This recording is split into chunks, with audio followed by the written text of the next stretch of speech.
বন্ধুরা, সিঙ্গারা বলতে তো আমরা মিষ্টির দোকানে সেই ট্র্যাডিশনাল তিনকোনা সিঙ্গারার কথাই জানি, কিন্তু কোনো ফাংশন বা অকেশনে আত্মীয় পরিজনেরা বাড়িতে এলে সেই সিঙ্গারাই যদি একটু অভিনব ডিজাইনের ও স্বাদের তৈরি করে পরিবেশন করো, তাহলে তা দেখতেও যেমন সুন্দর লাগবে, তেমন খেয়েও প্রত্যেকে তোমার প্রশংসা করবে। নমস্কার বন্ধুরা, আমি সঞ্জু। আজকের রেসিপি ডিজিটাল সিঙ্গারা। ঠিক আছে, তাহলে চলো রেসিপিটা শুরু করা যাক। এবারে রেসিপিটা করার জন্য আমি এখানে ছোটো বাটির 2 বাটি ময়দা নিয়ে নিয়েছি।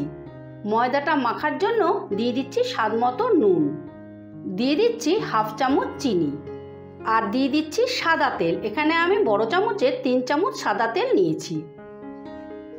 এবার সমস্তটা আমি ভালো করে ময়ন করে নেব। ঠিক এইভাবে রগড়ে রগড়ে ভালো করে কিন্তু ময়ন করতে হবে, তাহলেই কিন্তু রেসিপিটা খেতে খুব টেস্টি হবে। এই দেখো, আমি ভালো করে রগড়ে রগড়ে ময়দাটা ময়ন করে নিয়েছি। আর যখনই এইভাবে মুঠো করলেই দেখবে এরকম হয়ে যাচ্ছে, আর আলতো করে চাপ দিলেই গুঁড়ো হয়ে যাচ্ছে, তখনই বুঝতে পারবে একদম পারফেক্ট ময়ন হয়েছে।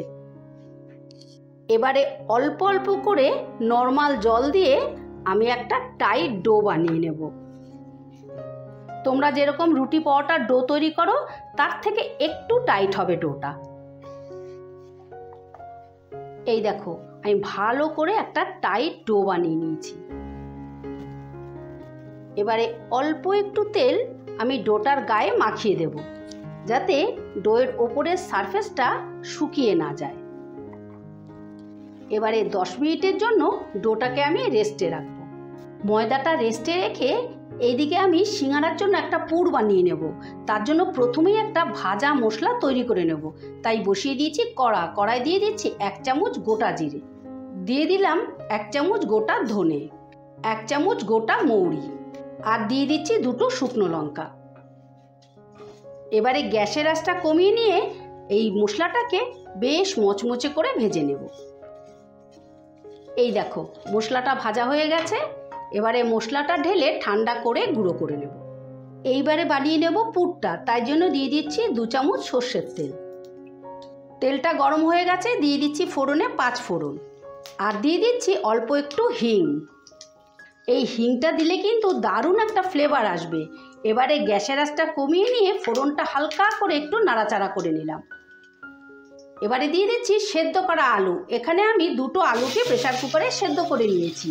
আর একই সঙ্গে দিয়ে দিচ্ছি গাজর। এখানে আমি একটা গাজরকে এইভাবে গ্রেট করে নিয়েছি। এবারে গাজর আর আলুটাকে ভালো করে ফোড়নের সঙ্গে নাড়াচাড়া করে নেব মিনিট খানিকের মতো। আলু আর গাজরটা মিনিট খানিক নাড়াচাড়া করেই এবারে আমি দিয়ে দেব গুঁড়ো মশলা। দিয়ে দিচ্ছি স্বাদ মতো নুন, দিয়ে দিচ্ছি পরিমাণ মতো হলুদ, হাফ চামচ জিরের গুঁড়ো, হাফ চামচ ধনের গুঁড়ো, আর পুরটা চটপটা করার জন্য দিয়ে দিচ্ছি 1 চামচ শুকনো লঙ্কার গুঁড়ো। একই সাথে দিয়ে দিচ্ছি চাট মশলা। এখানে আমি বড় চামচের 2 চামচ চাট মশলা নিয়েছি। তোমরা কিন্তু আমচুরও দিতে পারো। তারই সঙ্গে দিয়ে দিচ্ছি বাদাম। এখানে আমি 1 মুঠো বাদামকে কড়াতে ভেজে নিয়ে গুঁড়ো করে নিয়েছি, মানে দানা দানা করে গুঁড়ো করে নিয়েছি।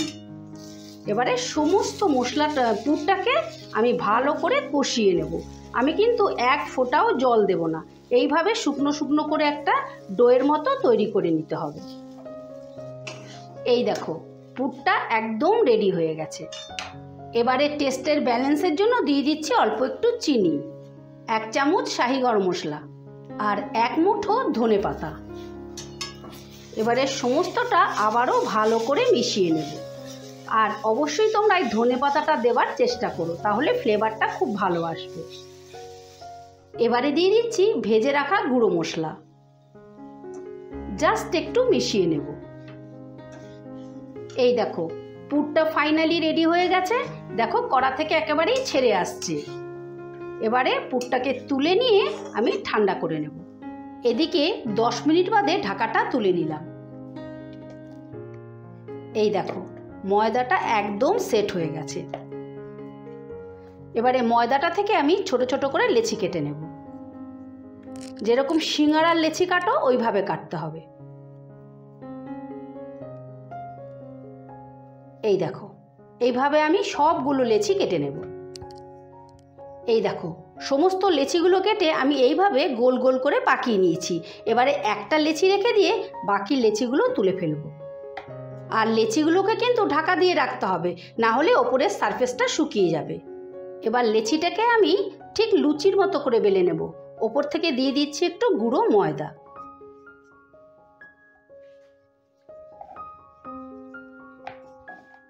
ঠিক একটা লুচির সাইজ যেরকম হয় তার থেকে একটু ছোট বেলতে হবে। এই দেখো, ঠিক এরকম পাতলা করে বেলতে হবে।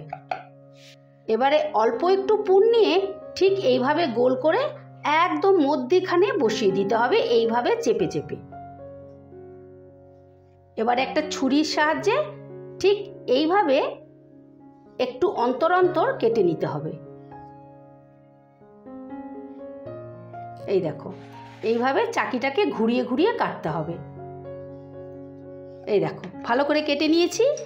এইবারে ঠিক এই মাথাটা ধরে, এই সাইডের মাথাটা ধরে এরকম মধ্যিখানে ঠেসে দিতে হবে, একদম মিডিলে। আবার এদিকেরও ঠিক এই সাইডের কোণটা ধরে ঠিক এইভাবে চেপে চেপে দিতে হবে। আর এইভাবে চাকিটা ঘুরিয়ে ঘুরিয়ে করবে। এই দেখো, এইভাবে ঠেসে দিতে হবে। তোমরা দেখো আমি কিভাবে করছি, ঠিক এরকম মধ্যিখানটায়। যদি মনে করো যে একটু খুলে যাচ্ছে, সেক্ষেত্রে আঙুলের ডগায় একটু জল লাগিয়ে নেবে, তাহলে আর খুলে যাবে না।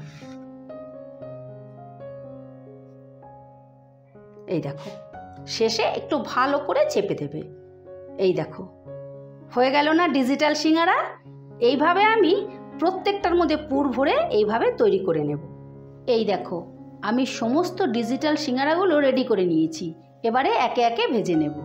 এবারে সিঙ্গারাগুলো ভেজে নেওয়ার জন্য আমি আগে থেকেই কড়া বসিয়ে তেল দিয়ে দিয়েছি, তেলটা গরম হয়ে গেছে। এবারে সিঙ্গারাগুলো ছেড়ে দিচ্ছি।